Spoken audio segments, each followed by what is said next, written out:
વચનામૃત ગઢડા પ્રથમ 8.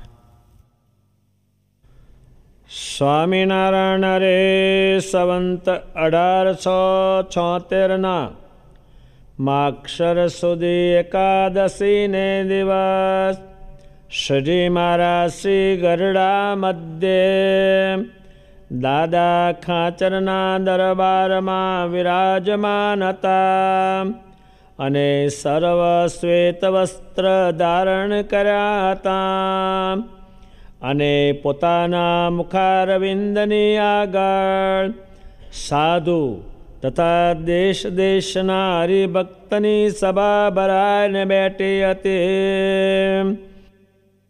પછી શ્રીજી મહારાજ બોલ્યા, જે ઇન્દ્રિયોની જે ક્રિયા છે તેને જો શ્રી કૃષ્ણ ભગવાન અને તેના ભક્તની સેવાને વિશે રાખે તો અંતઃકરણ શુદ્ધ થાય છે અને અનંતકાળના જે પાપ જીવને વળગ્યા છે તેનો નાશ થઈ જાય છે.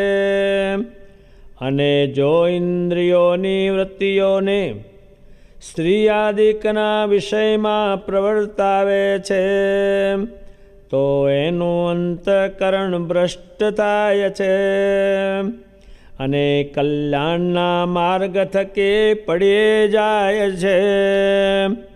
માટે શાસ્ત્રમાં જે રીતે વિષયને ભોગવવાનું કહ્યું છે તેવી રીતે નિયમમાં રહીને વિષયને ભોગવવા, પણ શાસ્ત્રની મર્યાદાને ઉલ્લંઘન કરીને ભોગવવા નહીં.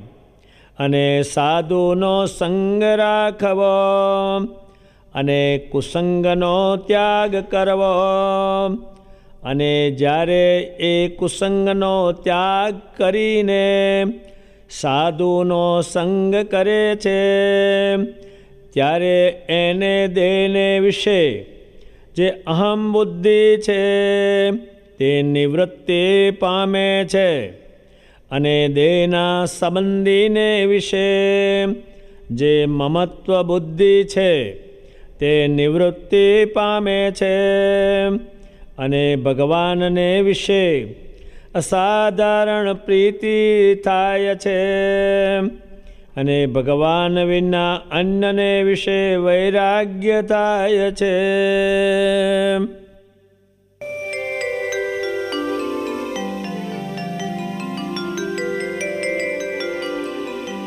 श्रोत्र सोई हरिगुण सुने, जीभ सोई हरिगुण गात, मुक्त कहे सोई नयन है, हरि निरखत साक्षात,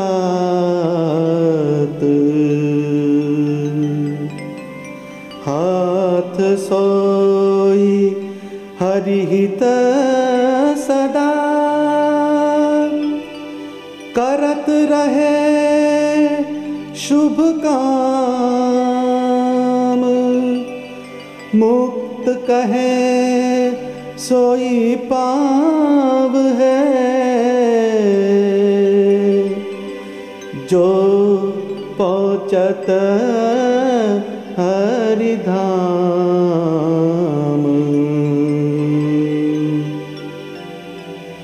शीश सोई हरि को नमे, मन सो धरत हरि ध्यान,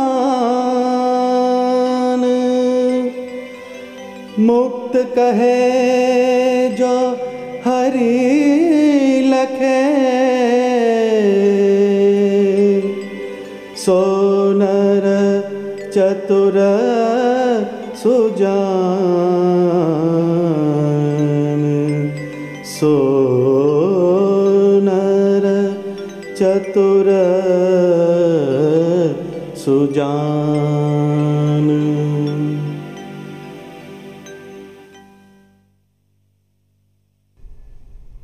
આ દેહ છે એની ઇન્દ્રિયો જોઈન્ટ કરી છે. એ દેહની જે ઇન્દ્રિયો છે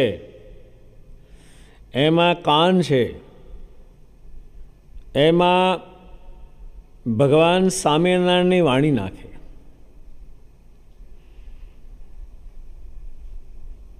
આંખ ભગવાનનો આકાર જોવે, જીભ ભગવાન સ્વામિનારાયણના ગુણ ગાય, પગ ભગવાનના દર્શન કરવા ચાલે. આ દેહની જે ઇન્દ્રિયોની ક્રિયા છે એ ભગવાન અને ભગવાનના ભક્તની સેવામાં વાપરે. ત્યારે જે ઉચ્ચ પ્રકારના ભગવાનના ભક્ત થયા એને આ ક્રિયા કરેલી એ ભગવાનની બતાવેલી છે. ત્યારે અંતઃકરણ શુદ્ધ થાય છે. હવે શુદ્ધ કરવાનું આવ્યું એટલે તારે ગોબરું અંદર, મન ગોબરું હાવ, આના વગરનું. પછી બુદ્ધિ હાવ નકામી, પછી ચિત્ત જ્યાં ચોંટાડવાનું હોય ત્યાં ન ચોંટાડે, અવળું ચોંટેલું. અને અહંકાર, હલકો અહંકાર થાય, દેહનો થાય, ધનનો થાય, અધિકારનો થાય, જ્ઞાતિનો થાય, એ બધા અહંકારો થાય છે. ત્યારે જો ઇન્દ્રિયોની ક્રિયા ભગવાનની સેવામાં જોડે તો એ અંતઃકરણ શુદ્ધ થાય છે, એ અંદર શુદ્ધ થાય છે. ત્યારે અંતઃકરણ શુદ્ધ થાય, એ અંતઃકરણ જ્યારે શુદ્ધ થાય ત્યારે આ જીવને અનંતકાળના પાપ વળગ્યા છે. અનંતકાળના, હમણાંના નહીં. એ પાપ પળગ્યા છે બહુ જ. એટલે પરમેશ્વરમાં એની વૃત્તિ જતી નથી. એનું કારણ છે ઇન્દ્રિયો, એ કોદાડામાં જતી નથી. ત્યારે એ પાપ પળગ્યા છે. હવે પાપનો અર્થ શું થાય? પરમેશ્વરમાં બિલકુલ વૃત્તિ નહીં, એનું નામ છે પાપ. અને પાપ છે એ કોઈને હક લેવા દે નહીં. જો એ માણસ મરે છે ત્યારે પણ એને પૂછવામાં આવે કે તારે પુણ્ય કરવું છે કંઈ, પણ કોઈ કહેતું નથી તારે પાપ કરવું છે. ત્યારે અનંતકાળના પાપ એટલે વળગ્યા છે. એટલે ઇન્દ્રિયો પરમેશ્વરમાં ચોંટેલી નથી, ચોંટતી નથી. એટલે આ નર્દમ પાપ. એ શરીરે પાપરૂપ, એની પ્રજાએ પાપરૂપ, તમામ પાપરૂપ એને કહે છે. ત્યારે ભગવાન સ્વામિનારાયણે શું શીખવાડ્યું બધાને? તો કે ઇન્દ્રિયોની જે ક્રિયાઓ છે તે ભગવાનના કામમાં વપરાય.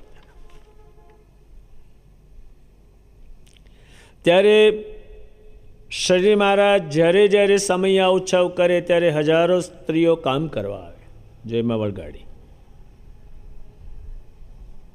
જીભની પાસે સ્વામિનારાયણ સ્વામિનારાયણ બોલાવે. એ 3 પ્રકારનું ભજન કરાવતા. તાણીથી કરાવે, જીભની અંદર કરાવે અને શ્વાસોશ્વાસ ચલાવે.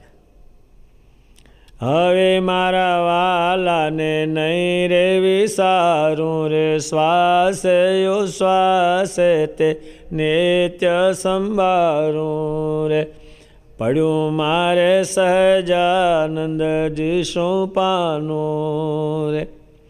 તારે બધાની ઇન્દ્રિયોની જે ક્રિયામાં ગઈ, આંખને ભગવાનની મૂર્તિ સામે ચોંટાડી, નહીતર એ આના કર્યા વગરનું અંદર શુદ્ધ થાય નહીં. અંદર તો બહુ જ ગોબરું, હાવ ત્યારે અનંતકાળના જીવને પાપ પળગ્યા છે. હવે એ પાપ પળગ્યા છે એનો નાશ થઈ જાય છે. જોબનજીને ભગવાને પૂછ્યું કે તમે કેટલા માણસ માર્યા અને મરાવ્યા? તો કે ભગવાન, અત્યારે હું કહું તમારા ગોળાનું પાણી પણ કોઈ ના પીવે. તો કે તમે કહો ને કહો. તો કે મને બીજી ખબર તો નથી, પણ મારા ઘરમાં જે કોઠીઓ છે એ એક માણસ મારું અને કાંકરો નાખું આ બધી કોઠીઓ ભરાય જાય એટલા માણસ માર્યા અને મરાવ્યા. તો એ ભગત કેમ થયા? તો કે એની ઇન્દ્રિયો ભગવાનમાં ચોટી, એની જીભ સ્વામિનારાયણ સ્વામિનારાયણ કરીને ભગવાન જ્યારે વડતાલમાં પધારે ત્યારે એની મેળી પર રહે, એના હાથથી શ્રીમાના ચરણ આવે. એની આખા શરીરની બધી ઇન્દ્રિયો ભગવાનમાં જોઈન્ટ થઈ, ઇન્દ્રિયો જોઈન્ટ થઈ એટલે એનું જે પવિત્રતાપણું છે એ અંતઃકરણમાં આવે, અને અંતઃકરણમાં આવે એટલે ભગવાનની સ્મૃતિ કરાવી દે. ત્યારે અંતઃકરણ શુદ્ધ થાય તો મન ભગવાન સંબંધી ગાઢ કરે, અને બુદ્ધિ ભગવાનનો નિશ્ચય કરે, અને ચિત્ત ભગવાનમાં અને સંતોમાં અને ભગવાનના યોગમાં ચોટે. અને અહંકાર કરે તો આ ભગવાન સ્વામિનારાયણ પુરુષોત્તમ નારાયણ છે અને હું એનો ભગત છું, એ અહંકાર કરે. પેલો બધો એવડો નુકસાન કરનારો, રાજાઓ બધા એમાં ને એમાં જતા રહ્યા.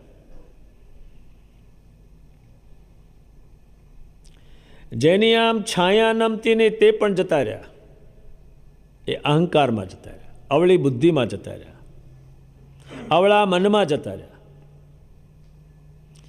ત્યારે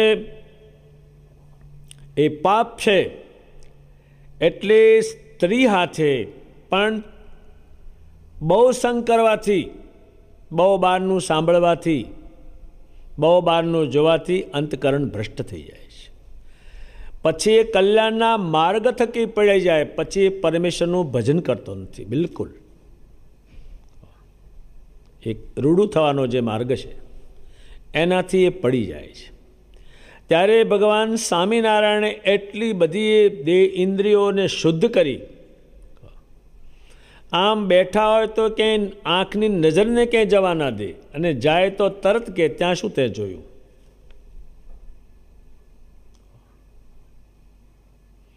સંતોને ગામમાં ચલાવે તે એક વર્તમાન લાવ્યા કે એક સાધુ આગળ દોરે અને બીજા એકાબીજા ચાલીને ચાલે, એટલે ગામને જોવાનું નહીં, શું છે એ જોવાનું નહીં, મકાન નહીં જોવાનું, વસ્તુ નહીં જોવાની, એમને હોરું નીકળી જવાનું. એક વર્તમાન લાવ્યા. શું કરવા લાવ્યા? આમાંથી નીકળે એવું કાંઈ નથી. અહંકાર તો બહુ જ કર્યો છે.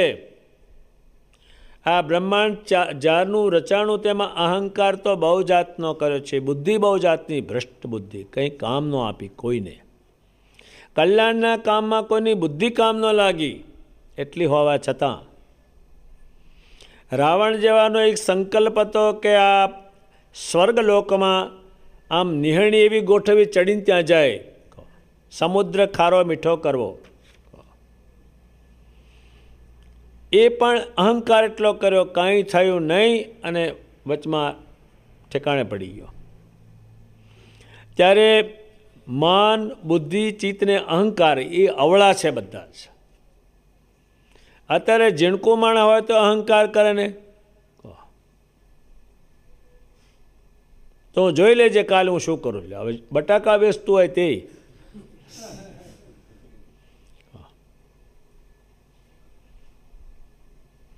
બૈરીને તમે એમ કહો કંઈક અહંકાર કરો, હવે શું તારા પર છાપ માંડે કાલે બીજો. અહંકાર તો પાર વગરનો, અને કોઈનું મન પરમેશ્વરમાં જાય નહીં, કારણ કે ઇન્દ્રિયો ભગવાનમાં અને ચોંટી નથી ક્યાંય, એટલે કશું એના અંતકણમાં નહીં, એટલે મન એનું ગમે ત્યાં રખડ્યા કરે એમનો પછી. અને ચીજ છે અવળું ચોંટાડે, જ્યાંથી ચોંટાડેલું ઉખાડવું પડે ત્યાં ચોંટે.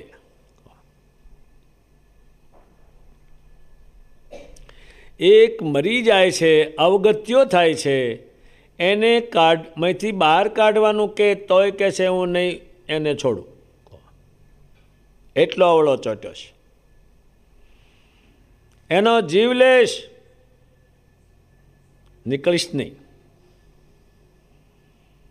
નથી નીકળવું કે ના, એટલે સ્વામિનારાયણનું નામ બોલો, અરે સ્વામિનારાયણનું નામ બોલે તારે પછી નીકળવાનું કે, નહીં તો નહીં જ. અવળો ચોંટેલો એટલો, બુદ્ધિ એટલી અવળી, ક્યાંય હવળી કામ જ ન આપે. અવળું જ જાણે બધું જ, હવળું નહીં.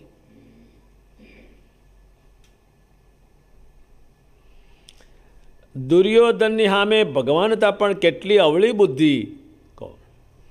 બધાએ કે આ શ્રી કૃષ્ણ છે ભગવાન છે, ત્યારે એ કહે છે ભગવાન છો ના. ત્યારે કે ભાઈ શું છે તારે બોલ, તો કે એણે એક બગલો માર્યો, એક છોકરી મારી, અને જૂઠું તો હદ વગરનું બોલે. આને ભગવાન મનાતા છે. કેટલી બુદ્ધિ એની ભ્રષ્ટ છે બોલો. એ જે આ ભ્રષ્ટ બુદ્ધિનું પરિણામ જે છે ને, જેની પાસે આવી બુદ્ધિ છે, અત્યારે પણ સ્વામિનારાયણનો વાંકો બોલનાર બહુ જ, પણ એ આવાના આવા છે. એ તો એને કોઈ લેતું નથી, એના જેવા હોય તે લે. રાંડી રાંડ બાઈ હોય, એની પાસે સધવા જાય કે તું મારા જેવી થા, એવા ને એવા જાય. ત્યારે મન હાવ ભ્રષ્ટ થઈ ગયેલું, કલ્યાણને માર્ગે જ નહીં. અને બુદ્ધિ તો પરમેશ્વર બિલકુલ કામ ન કરે, હાવ નકામી, હાવ. પુષ્કળ આમ બધું જાણતા હોય, આખા જગતને ચલાવે હોય, પણ આ બુદ્ધિ એની કલ્યાણ માટે નહીં, છાંટોય નહીં.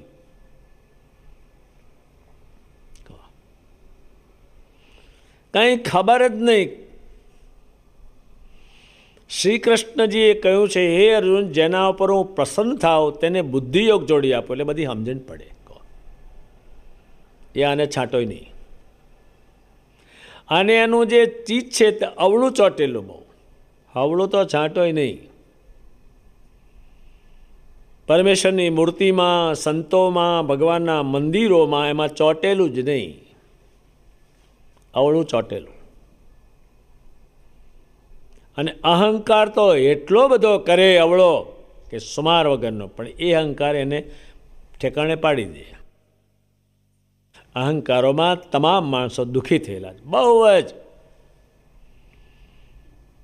ત્યારે ભગવાન સ્વામિનારાયણ એમ કે આ ઇન્દ્રિયો તમારી જો મારા સંબંધને પામશે, તમારા કાન મારા સંબંધને પામશે, તમારા પગ મારા સંબંધને પામશે, તમારા હાથ મારા સંબંધને પામશે, તો એ તમે મારું પવિત્ર વાતાવરણ જોશો, પવિત્ર યોગ જોશો, એટલે તમારું જે અંતકણ અંદર છે એ સારું થશે. હવે આ કોઈ જાણે નહીં,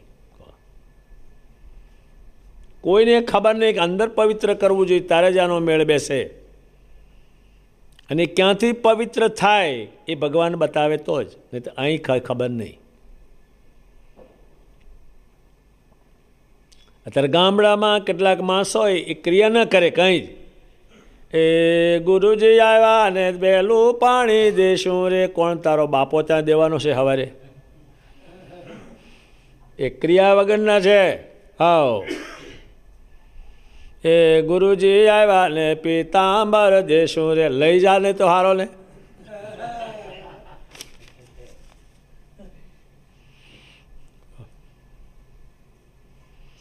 એટલે મન જો આનાથી પવિત્ર બને તો ભગવાનની મૂર્તિ સંભાળે, ભગવાનની લીલા સંભાળે, જ્ઞાન સંભાળે, એ બુદ્ધિ મન છે તે ત્યાં જાય. અને બુદ્ધિ છે આ પુરુષોત્તમ નારાયણ જ છે એ જાણે. આ કલ્યાણ કરનારા છે, આ રૂડું કરનારા છે, મને પાપીમાંથી પુણ્યશાળી બનાવનાર છે. એની બુદ્ધિ કામ કરે. અને ચીજ છે ભગવાનની મૂર્તિમાં ચોંટે. અને અહંકાર છે, એ અહંકાર પેલા ક્રિયામાંથી આવ્યો કે સ્વામિનારાયણ ભગવાન પુરુષોત્તમ નારાયણ છે, અક્ષરધામના પતિ છે, અને હું પુરુષોત્તમ નારાયણનો ભગત છું. તમારે જે થાય તે કરો, જાઓ. એ અહંકાર છે. અમલ ભર્યું આચરે શરીમાના વખતમાં એટલો ભગવાને સંસ્કાર પાડેલો અમલ ભર્યો આચરે.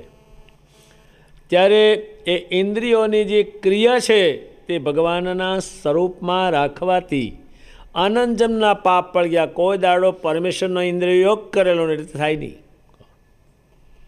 આ મોટા મોટા શ્રેષ્ઠ તીર્થો હોય ત્યાં પણ નરાવગત્યા થાય છે. એનું શું કારણ? કે એની ઇન્દ્રિયો ભગવાનના સ્વરૂપમાં ગયેલી નહીં. મોટા મોટા તીર્થોમાં ગંગાજીને કિનારે રહે તો પણ એ થયેલું છે. એ કેમ થયું? તો કે ઇન્દ્રિયોની વૃત્તિ આ ભગવાનના ભક્તના સેવામાં ન ગઈ. ત્યારે એ વિષયમાં પ્રવર્તાવે ત્યારે ભ્રષ્ટ થાય છે. એટલે ભ્રષ્ટ એટલે નકામું થઈ. જેમ આપણે શ્રેષ્ઠ રસોઈ કરી હોય ને કૂતરાએ ખાધેલી અને ભ્રષ્ટ માણસોએ ખાધી પછી નકામી થાય છે. એ ભ્રષ્ટ થઈ જાય છે. ભ્રષ્ટ એટલે બગડી જાય છે. એટલે પછી કોઈ કામ એનું અંતકણમાંથી ઊભું થતું નથી. ત્યારે શાસ્ત્રમાં જે રીતે વિષય ભોગવાના કયા હોય તે રીતે ભોગવવા પડે એ ભગવાને લખેલું હોય. આ પ્રમાણે તમારે ભોગવવા, નહીં તો તમે ભ્રષ્ટ થઈ જશો. તમારે ઉત્તમમાં ઉત્તમ ખાવું હોય તો ભગવાનને ધરાવીને ખાવું. 9 પ્રકારની તમારે ભક્તિ કરવી એ શાસ્ત્રોમાં કહેલું છે. એટલે એનાથી પવિત્ર. અને સાધુનો સંગ રાખવો એ એમાં પછી આવે. સાધુનો સંગ રાખો તો આપણે મૂળ જે ભગવાન સાથે લાવેલા 500 પરમહંસ એના કરેલા ગ્રંથો છે. એમણે જે ઉપદેશ ભગવાન થકી સાંભળ્યો અને પછી એને પાળ્યો અને પછી એને લોકોને કહ્યો અને એ પાછો લખ્યો. ત્યારે તમે મુક્તાનંદ સ્વામીના ગ્રંથ રાખો એટલે મુક્તાનંદ સ્વામીનો તમારે કાયમ સંગ થાય. જનમંગલના જે પાઠ છે પણ એ સંતોએ જ કરેલા છે. જેટલા પાઠ લખ્યા છે પણ એ સંતોના લખેલા જ છે. ગ્રંથો બધા સંતોના લખેલા જ છે. એટલે એનો સંગ રાખો. મુક્તાનંદ સ્વામીના ગ્રંથ રાખો એટલે મુક્તાનંદ સ્વામીનો સંગ થાય. બ્રહ્માનંદ સ્વામીના ગ્રંથ રાખો અને એને વાંચો તો બ્રહ્માનંદજીનો સંગ થાય. અને આપણે જ્યાં જ્યાં સંતો કથા કરતા હોય, ભજન કરતા હોય ત્યાં પણ તમે જાઓ. પણ સંગ રાખવાનું કે હવે સંગ રાખવાનો કે સંગ, અને જેવો કપડું ધોળું હોય પણ જેવા કલરનો સંગ થઈ જાય એવું કપડું થઈ જાય. લાલ તો લાલ, કાળું તો કાળું, એ છે ધોળું. ત્યારે સંતોના સંગની વાત કરીએ તો શું થાય? એનાથી દેહની વાત સમજાવે કે આને તું હાંચવીને ક્યાં સુધી હાંચવીશ? એ તારું નહીં થાય, તારું છે નહીં. એટલે રાત દાડો દેહને હાંચવે, હું આવો, હું આવો, હું આવો, હું આવો એમ કર્યા કરે. એ સંતો સમજાવે ભગવાનના વિજ્ઞાનથી કે આ દેહ તારું નથી, તે બનાવ્યું નથી, ભગવાનની ગોઠવણીથી બન્યું છે. તો આ દેહને તું ક્યાં સુધી સાચવી રાખે? એ તને છોડી દેશે પહેલાંને માટે, તું એને છોડ. એ સમજાવે. અને આ દેહને અજ્ઞાનીઓ બહુ જ માન આપે. આયુષ્યવાન થાવ, શું એ કાઢવાનું છે ભાઈ લાંબુ? લક્ષ્મીવાન થાવ, આવું ને આવું કે એટલે ઊંચો ઊંચો હેડે. હું તમારા પાઠ કરીશ, તમે 100 વર્ષ ઉજવશો. એ તો 100 પાઠ કરતો એ તો જ્યાં ગોઠવણી થઈ ગઈ પાઠ દઈને પડી જાય. ત્યારે આ દેહનું બહુ લાલન પાલન, એમાંથી વછૂટતો જ નથી. દેહ કહે છે મારે આવું હોવા જોઈએ તો એવું કરીએ, એ કે મારે આવું ખાવા જોઈએ તો એવું ખાવા કરે, મારે આવું બેહવા જોઈએ. આમ કેને બધાય મને તો આવા વગર પથારી ફાવે નહીં, મને અહીં ફાવે નહીં, મને એર કન્ડિશન ફાવે નહીં. હજુ તો તને એર કન્ડિશન મળશે જ. તો બહુ જાત જાતની એર કન્ડિશન આવશે. પછી એક ભાગોળે છે એર કન્ડિશન મોટું, તે બધા ઠેકાણે. આવું બહુ ગોખ્યું છે એણે તો, હદ વગરનું. મને આવું હોય તો ખાવા ભાવે, આવું હોય તો ફાવે. એ દેહને વિશે અહમ બુદ્ધિ છે, મમત્વ બુદ્ધિ એ ઓછી થઈ. આ સમજાવે ત્યારે આ જગતમાં આને માન દે અને અહીં આને સમજાવે, એટલો ફેર.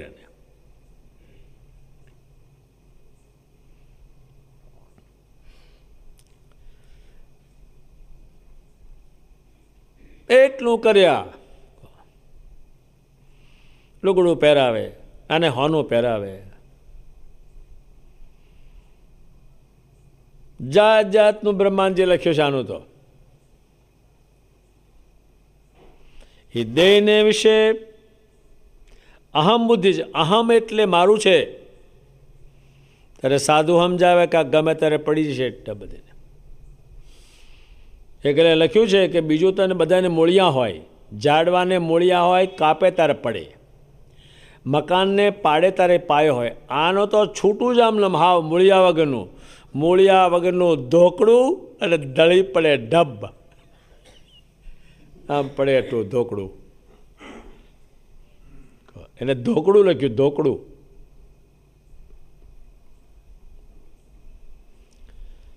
મૂળિયા વગરનું ધોકડું અને ઢળી પડે ધબ, ગમે તારા પડ ને પડે એટલું. એટલે આ ક્યાં મર્યો? અરે બાથરૂમમાં પડી ગયો છે, બહાર કાઢો તારે. મૂળિયું નહીં ને આને, એમ છૂટું ફેર્યા કરે જમીન ઉપર. અને ઝાડને તો મૂળિયા, એટલે આને બહુ જ અહમ બુદ્ધિ. ઘડી વાર આને છોડે નહીં, તુકારો કહેતો ને થઈ જાય.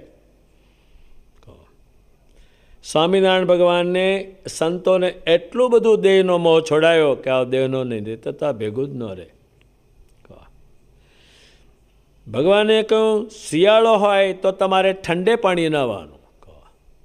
જો એને પાડ્યું ત્યારે જ આ સાધુઓ જ્ઞાને સામે પૂરે. હવે શિયાળો, એમાં કોરા ઘડા, એમાં પાણી ભરાવે અને એ નાહવાનું. દેહ ભાવ ઓછો કરે છે.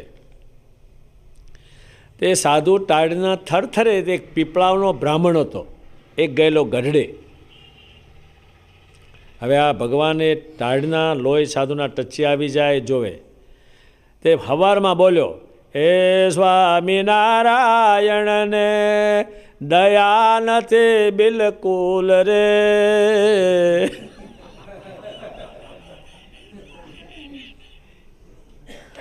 ભગવાન કે છે એ બ્રાહ્મણ તમે શું બોલો છો? કે ભગવાન એક તો આ કડકડતો શિયાળો છે, સંતોને લોહી નીકળે છે શરીરમાંથી, એટલી ટાઢ શરીર ફાટી ગયું. વળી ઉપરથી તમે ટાઢા ગળા પાણીના ભરાવીને રડાવો છો. તાકે તું બ્રાહ્મણ કહેવાય, તને શું ખબર જાગે? ત્યારે દેહ ભાવ એને ઓછો કરાયો ને ત્યાં તો બહુ જ. અત્યારે તમારે ઘેર જે આવે દેહ ભાવ આવે, લો કોટ પહેર્યો હોય, મોજા પહેર્યા હોય, આમ આમ હેડે. એક આ છોકરીને છોકરાને ભેગા કરવા કેટલું કરે છે. હા હા હા હા, એને કડકડતા લુગડા પહેરાવે ને કડકડતા જોડા, હાથમાં છરો, દાગીના આમ શણગારી હાડે. દેહ ભાવ જ બહુ એક જ દાડામાં પાછો. જો આને અઠવાડિયું હોય તો તારે શું કરે? એને જોડા પહેરાવનાર વાળન જોઈને તો જ પહેરે જ નહીં. માથે એને છત્તર ધરે આમ એની તળે જ હાલે, કારણ કે પછી તો મળવાનું છે નહીં કોઈ દાડો. એક દાડામાં તો એની બુદ્ધિ ફરી જાય. એ દેહ ભાવ છે. અને પછી જ્યારે કંઈ લબડે ત્યારે એનું એ જ રડે.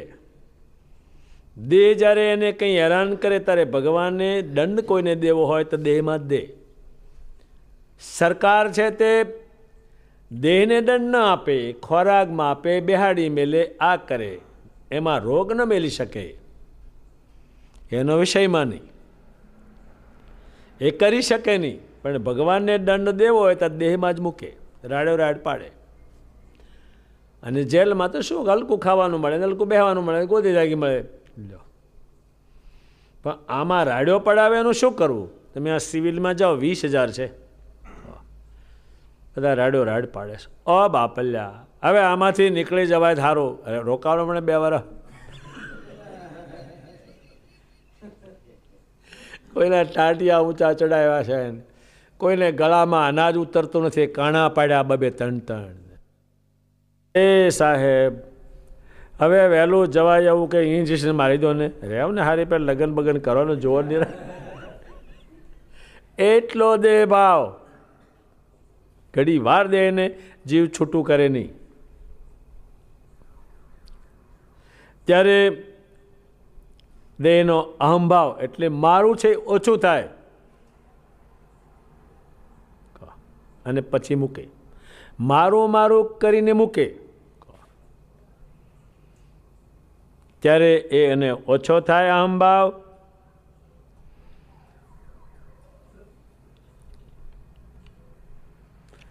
અને દેહના સંબંધીને વિશે મમત્વ બુદ્ધિ છે. આ સંબંધી મારા, એ સાધુ કે જામાં કોઈ તારું નથી થવાનું. તે ગયા જન્મ જ્યાં તારો હતો ત્યાંથી મૂકીને તું જન્મ્યો, અત્યારે તને કંઈ સાંભળે છે? એ સમજાવે. તને સાંભળે છે કંઈ છે? તો આને તું દેહ મૂકીશ ત્યારે આ પડ્યા રહેશે ને તું આગળ જઈશ. ભગવાનને એક હરિભગત હતા, તે પૂછે છે, એ ભગવાન ગયા જન્મમાં હું કોણ હશ? તો કે તું રહેવા દે ને, અહીંનું નથી ઉકલતું તો વળી પાછું બીજાનું આગળનું પૂછશ. તો કે મને કહેવ ને કહેવ. મંડ્યો ને મંડ્યો રહ્યો. પછી ભગવાન કે ખંભાત શેર છે, આ ઠેકાણે, અને તું સુતાર હતો, આ તારી માં, અને તને સંભાળીને જો રડે છે. એટલે આને કહેજો, તે ભગવાને કહ્યું એ પ્રમાણે ગયો ત્યાં, તે એ જ પ્રમાણે પછી ઉલટું દુઃખી થયો અને પછી થોડા પૈસા આપ્યા. હજુ ભગવાન કે આગળ જવું છે 84 લાખમાં. આ બ્રહ્માંડમાં કોઈનો સંબંધ રહેતો નથી. એ ઓછો થાય. એ કેટલો ઓછો કર્યો? પુષ્કળ ભગવાને કર્યો. લાખો લોકોને આ સંસ્કાર પાડ્યો એમણે, નહીંતર આ પડે જ નહીં. અત્યારે આપણા ભગવાન સ્વામિનારાયણના સંપ્રદાયમાં, આ ગુજરાતમાં જેટલા ત્યાગીન સાધુ છે એટલા કોઈ મતપંથમાં નહીં.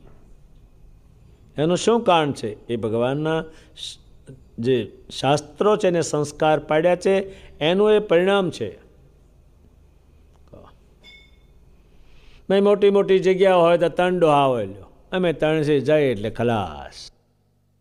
અને તો જો બીજું છે, ત્યારે એ સંસ્કાર ભગવાને પાડ્યા. અને ભગવાનને વિશે અસાધારણ પ્રીતિ થાય છે. સાધારણ નહીં, સામાન્ય એવી નહીં. ત્યારે અસાધારણ પ્રીતિ થાય છે. સ્વામિનારાયણ ભગવાનને નાદ બાર થયા, હેરાન થયા, તો પણ એ પ્રીતિ છોડી નહીં. એવી અસાધારણ પ્રીતિ થાય છે. અને ભગવાન વિના અન્નને વિશે વૈરાગ્ય થાય છે, પછી એને અન્ન જે વૈરાગ્ય એટલે રાગ એમાં ઓછો થઈ જાય. એ ભગવાન સ્વામિનારાયણે કર્યું. એવા હજારો માણસો એમના વખતમાં થયા. ધરમપુરના કુશળ કુંવરબાઈ જાતે ચોખા ફોલે, હાથથી ચોખા ફોલે, અને તૈયાર થાય એટલે કોથળીમાં પેક કરી અને રાજદૂત મોકલે કે જ્યાં ભગવાન હોય ત્યાં લઈ જાઓ. ત્યારે એને હંભાર હંભાર કરે છે. વચનામૃતમાં એનું નામ આવે છે. કુશળ કુંવરબાને જેવી મૂર્તિનું ધ્યાન કરતા આવડે છે એવું કોઈને આવડતું નથી. એ યોગને પામ્યા. એમના વંશમાં એમનો દીકરો છે તે કહે છે દેવ જેવો છે, એને વળતા લાવવું છે. એ ગાડીમાં એક જ માઇસ કે છે, એટલો જબરદસ્ત છે. મારી માં કહે છે એમ કે ભગવાન બચ્યા. કુશળ કુંવરબાઈ ત્યારે એ હાથે ચોખા ફોલે, અથાણું બનાવે, અને એ ભગવાન જ્યાં હોય ત્યાં મોકલે. દાગીના મોકલે, વસ્ત્રો મોકલે. જો એની ક્રિયા હતી તો એનું અંતકણ શુદ્ધ અને રાજ હતું, પણ એને નડ્યું નહીં. ત્યારે એક બાબરિયાવાડ ગામ છે, દેશ છે, અને ટીંબી નામનું ગામ છે. બાબરિયાવાડ દેશમાં ટીંબી નામનું ગામ છે. ત્યાં વીરજી નામનો કોળી રહેતો હતો, અને એનો બાપ જે રામજી તે અતિ ક્રોધી અને ચોર બહુ. એ સૌરાષ્ટ્રમાં એ નાત છે મોટી કોળીની. ચોરી કરવી તો એનું જ કામ. એના બૈરાઓ પણ પુરુષના જેવા કપડાં પહેરીને ચોરી કરવા જાય. પોલીસ એને ગમે એટલું મારે, પણ એ કહે નહીં કે હું ચોરી કરવા ગયો હતો ને મારી જોડે હતા. એટલી કઠણ નાત. એમાં એ ટીબી ગામમાં કૃપાનંદ સ્વામી ગયેલા. એના યોગથી એ રવજી નામનો કોળી, વીરજી નામનો કોળી, એ સ્વામિનારાયણ ભગવાનના વર્તમાન લીધા સંતો થકી, અને ભગવાનનો ભગત થયો. એટલો ઉત્તમ ભગત થયો કોળીની જ્ઞાતમાં. અને ભગવાન સ્વામિનારાયણને સરસ આપીને ભગવાન ભસતો. તે એનું ખેતર હતું. તે એના ખેતરમાં ચોર જ્યારે પડ્યા ત્યારે ભગવાને એ ખેતરનું રક્ષણ કરેલું છે. અને એક સમઢિયાળા નામનું ગામ છે, તેમાં વ્રજાનંદ સ્વામી કરીને સાધુ તે મંદિર બાંધે. એમાં આ વિરાજી દર્શન કરવા ગયા સમઢિયાળામાં. ત્યારે મંદિર તૈયાર થઈ ગયેલું, પણ માથે ચડાવવાના નળિયાનો મેળ બેસતો નહોતો. સ્વામી એ વિચારમાં હતા, અને આ વિરાજી ત્યાં ગયા. સ્વામી એને કહે છે કે એ વિરાજી કે નળિયા મળી શકે તો નવા. એણે વિચાર કર્યો કે આ મંદિર તૈયાર થઈ ગયું છે, વરસાદ પડવાની તૈયારી છે. ને વ્રજાનંદ સ્વામી એમ કે કહ્યું કે જો નળિયા નહીં હોય તો આ કાચા ચણેલા ચણતર છે એ બધા ધોવાઈને પડી જશે. કે કંઈ વાંધો નહીં, મારે ત્યાં નળિયા ગામમાં છે, તમે ગાડા મોકલો. એ વિરાજી ગાડા લઈ જાય છે, પણ એનું જે મકાન હતું એના ઉપરથી નળિયા ઉતાર્યા. નળિયા ઉતારીને ગાડા મોકલ્યા ભરીને. તે વ્રજાનંદ સ્વામીને બીજાએ વાત કરી, એ વિરાજીએ એના મકાન ઉપરથી નળિયા ઉતારીને મોકલ્યા છે. સ્વામીએ સાધુને મોકલ્યા કે તમે શું કામ આવું કર્યું? તો કે કંઈ નહીં, આપણું મંદિર તમે ઢાંકી દો. તે ફેર પાછા ગાડા નળિયાના ભરીને મોકલ્યા, મંદિર ઢંકાણું. એ વિરાજી કહે છે અમારે કોળીને તો કોઈ દાડો મકાન ઉપર નળિયા જ હોય નહીં, અમારે તો ઘાસનું કંઈ છાપરું કર્યું હોય ને એમાં અમે રહેતા. તો તમારી કૃપા, ભગવાનની કૃપા, એટલે હું આ નળિયાવાળા મકાનમાં રહું છું, પણ ભગવાનનું મંદિર તમે ઢાંકો મને સેવા મળે એટલી. નળિયા તો ભગવાન આપશે જ. પ્રજાન સ્વામી રાજી બહુ થયા, એ વિરોજી સુખી બહુ થયો. એની એક સગી બહેન હતી, એ જ્યાં પરણાવેલી ત્યાં એને કોળીની જ્ઞાત. હવે એમાં એને ભગવાન ભજવા દે નહીં, પણ એ માથા સાંટે એને સત્સંગ રાખીને ભગવાન ભજ્યા. તો એણે દેહ મૂક્યો, પણ દેહ મૂકતા પહેલાં ભગવાન સ્વામિનારાયણે એ કંકુને કહ્યું કે હું તને 3 દાડા પછી લેવા આવીશ. તે બાઈએ કહ્યું કે ભગવાન મને 3જે દાડે લેવા આવશે. તે પ્રમાણે બાઈ ગઈ. પણ એનું કારણ શું? એ સંતના સંગથી ને તેરા કોળીને લાગુ થાય. અને આ વસ્તુ યોગીઓને જે દુર્લભ તે પ્રાપ્ત કર્યું, પણ એ સંતોના સંગના પરિણામે કર્યું. ત્યારે આપણી ઇન્દ્રિયો જે છે એ ભગવાન સામે જોઈન્ટ કરવાની, તો જ અંતકણ સારું રહેશે. અને અંતકણ સારું રહેશે તો ભગવાનની સ્મૃતિ રહેશે, પરમ કલ્યાણ થશે. એ ભગવાન સ્વયં આ બ્રહ્માંડમાં જે વસ્તુ કોઈ જાણે નહીં, કોઈને ખબર નહીં, એ વસ્તુ ભગવાને કહી છે. આપણે ધ્યાનમાં રાખવાનું. આપણી જીભ પણ સ્વામિનારાયણ બોલે, આપણા હાથ પણ કંઈ ભગવાનના કામમાં લાગે, આપણા કાન ભગવાનની વાણી સાંભળે, તો ઇન્દ્રિયો સારી થશે, તો અંતકણ શુદ્ધ થશે. અને અંતકણ શુદ્ધ થશે તો જ ભગવાનની સ્મૃતિ રહેશે, નહીંતર રહેવાની નથી જ.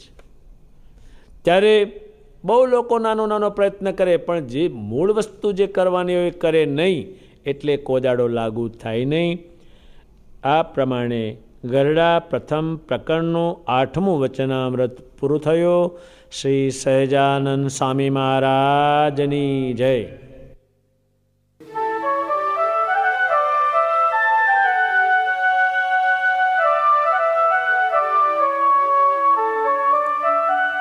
कौन सगो है तेरो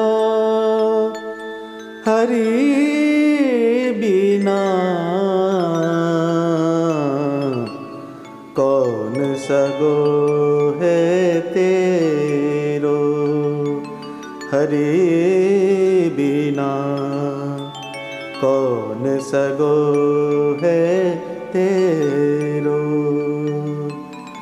मात तात सुत बंधु नारी, मात तात सुत बंधु नारी, और कुटुंब घनेरो, कौन सगो है तेरो। तू तो जानत परम स्नेही, सब चोरन को घेरो रे। तू तो जानत परम स्नेही, सब चोरन को घेरो रे। लूसत चूसत धन आवरदा, लूसत चूसत धन आवरदा। कही कही मेरो मेरो, कौन सगो है तेरो। करत गुलामी नौकर जूनित, दोरत सबको प्रेरो रे। करत गुलामी नौकर जूनित, दोरत सबको प्रेरो रे। इन सुनेह जोरी के फेरी हो, इन सुनेह जोरी के फेरी फेरी हो 184 फेरो। कौन सगो है तेरो। तजी प्रमाद भज सहजानंद। तजी संग सब केरो रे। तजी प्रमाद भज सहजानंद। तजी संग सब केरो रे। प्रेमानंद कहे मन वचन कर्मे करी। प्रेमानंद कहे मन वचन कर्मे करी। हो हरि को चेरो। कौन सगो है तेरो। हरि बिना कौन सगो है तेरो। हरि बिना कौन सगो है तेरो।